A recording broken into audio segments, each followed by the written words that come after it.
Eh ben alors les gars, alors Newcastle, on les gagne pas nous? Bonjour à tous, bonsoir. Vous êtes bien sur Eric Talk About. Aujourd'hui on va débriefer du match OM Newcastle pour cette tentative de sauvetage finalement, hein, parce que si on perdait là, c'était presque terminé, on peut se le dire, c'est vrai.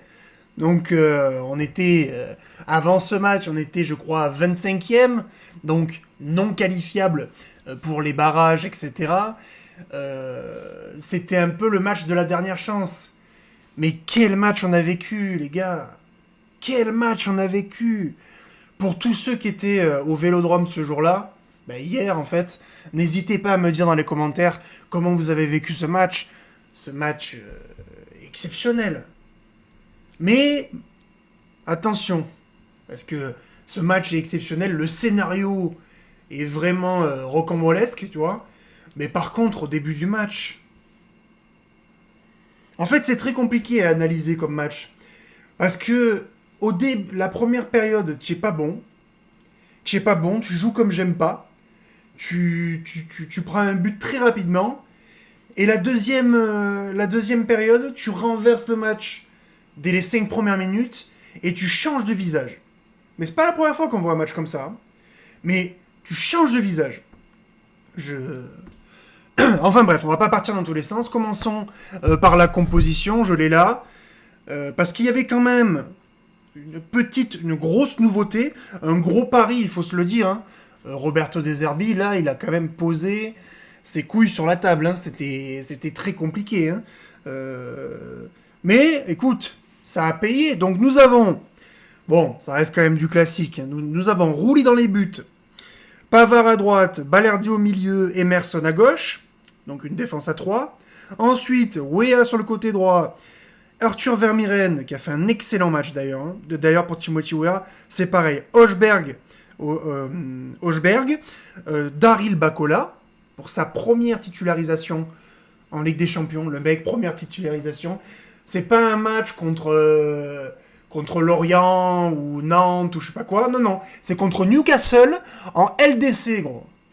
Ce coach est complètement fou. Mais bon, il avait raison. Parce qu'il a fait un très bon match. Igor Paixão, côté gauche. Et ensuite, une attaque à 2. Aubameyang, Mason Greenwood. Voilà. Donc c'est vrai que la petite nouveauté, là, en fait, c'est qu'on avait le retour de Hochberg et les débuts, finalement, de Daryl Bacola. Parce qu'il avait gratté des minutes par-ci par-là, mais là, c'est un vrai moment. Il a joué 60 minutes, donc il a joué 1 heure, quoi. Un vrai match où on a pu le découvrir, voir un peu son jeu, etc., etc. Et franchement, je vais parler de Daryl Bacola pour commencer. Hein. Franchement, il a été très bon. Il a été très bon en première période, correct. Il n'y a pas de passe dégueulasse, de trucs comme ça. Il est correct. Bon, il prend un carton jaune qui m'a un peu agacé parce qu'il simule, il vient essayer de chercher, il vient essayer de gratter le penalty. T'es devant les cages, essaye de tirer, tu vois, au lieu de faire ça. Ah, ça m'a un peu agacé. Mais sinon, si on enlève ça, franchement, Daryl Bacola, il a été très bon. Très, très, très bon. Mais bon, avant de parler des joueurs, on va parler quand même du match. Donc, on fait un début vraiment médiocre. Vraiment pas bon. On se fait transpercer. On a une première occasion pour les Anglais qui est sauvée de la tête par Hochberg. D'ailleurs, Hochberg, cette action-là, c'est la seule action qu'il a bien faite dans la première période. Hochberg, il a été horrible en première période. Horrible. Le seul truc qu'il fait de bien, c'est de sauver une occasion à la 3e ou 4e minute. Mais bon, en fait, on est un peu apathique, on est un peu comme ça, on les regarde jouer, c'est un peu bidon, tu vois. Et à la 6e minute, centre de Tonali, je crois, et c'est Bernez qui marque. Donc, voilà, Rouli, bon, il peut pas faire grand-chose, il peut toujours mieux faire, mais bon, on va dire que c'est pas de sa faute. Donc, but, 1-0 de Newcastle, donc là, on prend une patate dans le foie. Je me dis, ah, c'est bon, Voilà. Ça y est, on a pris un but à la 6e. Ça va être quoi le truc? Alors après, pendant la première mi-temps, on arrive quand même à revenir.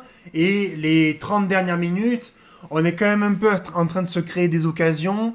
T'as Mason Greenwood qui donne des ballons de fou furieux, mais il y a 3-4 ballons qui donnent, 2-3 ballons qui donnent, où ça peut être une passe décisive pour Aubameyang, mais Aubameyang les met pas au fond.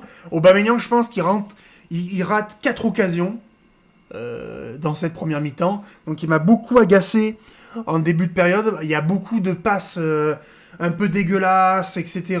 Paixão qui m'a énervé. Paixão, à un moment donné, il est devant les buts, il doit, pour frapper, il glisse, et il se retrouve à 4 pattes comme ça, là. Oh là là, qu'est-ce qui m'a énervé. Tu sais, t'as pas le droit de glisser dans des moments pareils. T'as pas le droit. Enfin bref, voilà, c'était très compliqué. Mais il y avait quand même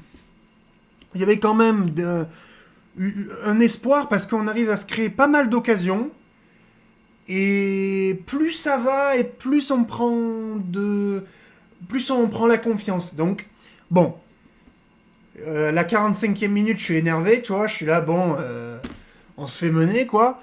Et les gars, vous êtes revenus à la seconde période, vous étiez plus les mêmes, les gars. Le match commence à peine. Une passe de Daryl Bacola. Mais une passe de Daryl Bacola, je sais pas ce qu'il a inventé, mais il lance Aubameyang en profondeur. T'as Pop, je crois que ça s'appelle comme ça, le gardien de Newcastle qui sort de sa cage, qui sort, tu vois, pour l'arrêter, parce qu'on est dans la surface. T'as Aubameyang qui le crochette, mais qui se retrouve sur un angle fermé, qui arrive à mettre un enroulé, et à le mettre dans les buts, mais 9 fois sur 10, il la met pas. Et on est à la 45e et 40 secondes, mon gars. Ça vient à peine de commencer, gros.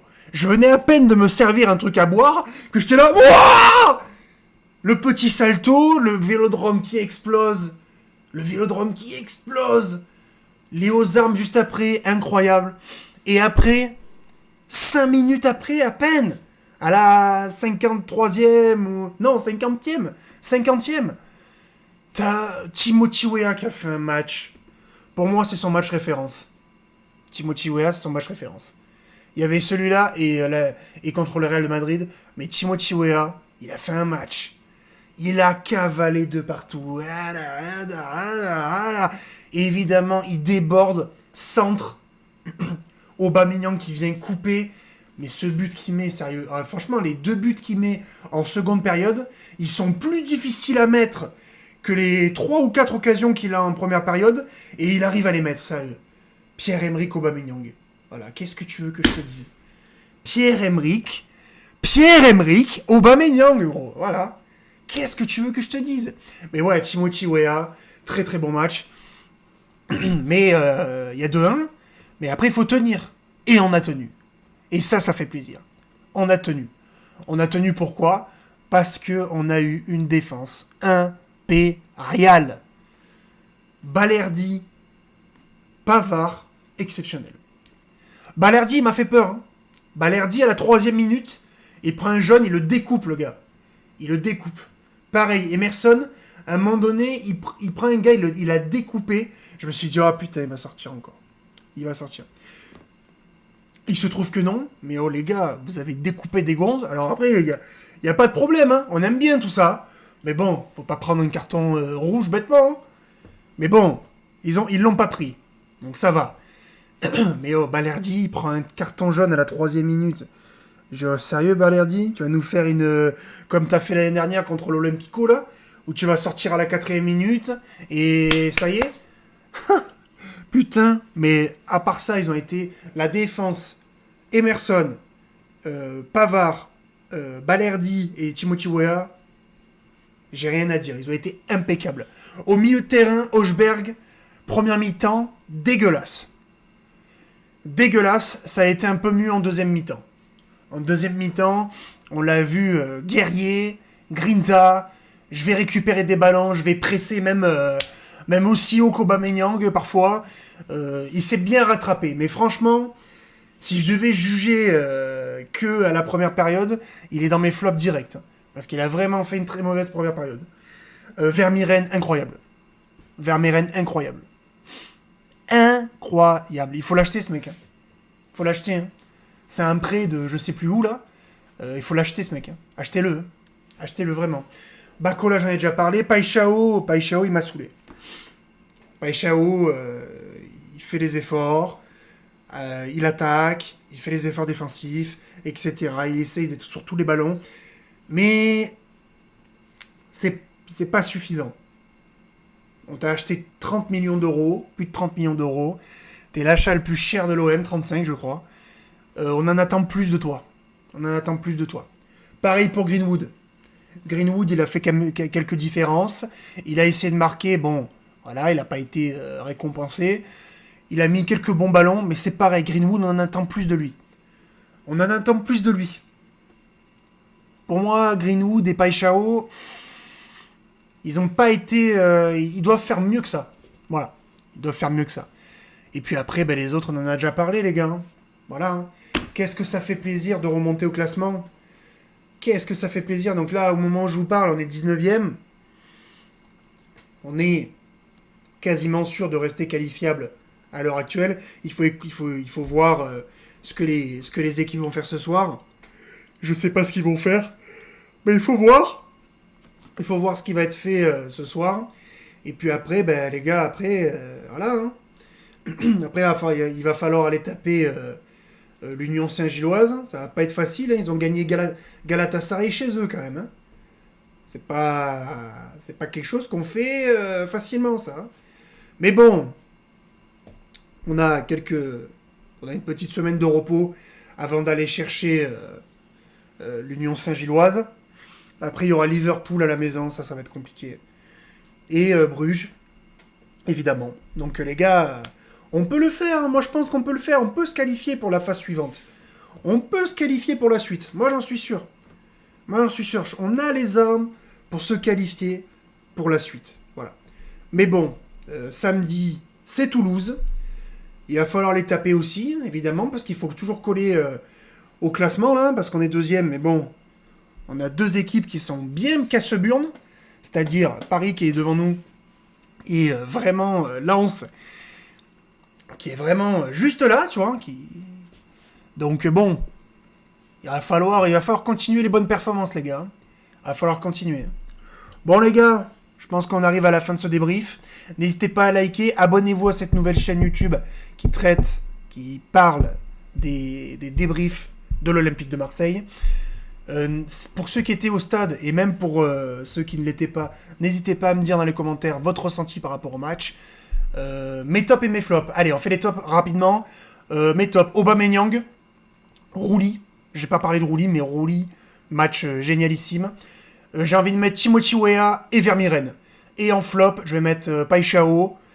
J'ai quand même envie de mettre Hochberg et Greenwood. Voilà. Ils n'ont pas fait assez. Voilà. N'hésitez pas à me dire si vous êtes d'accord avec moi ou non avec mes tops et mes flops. On se donne rendez-vous pour le débrief samedi du match contre Toulouse. Je vous dis à la prochaine pour un nouveau débrief. Allez l'OM, ciao!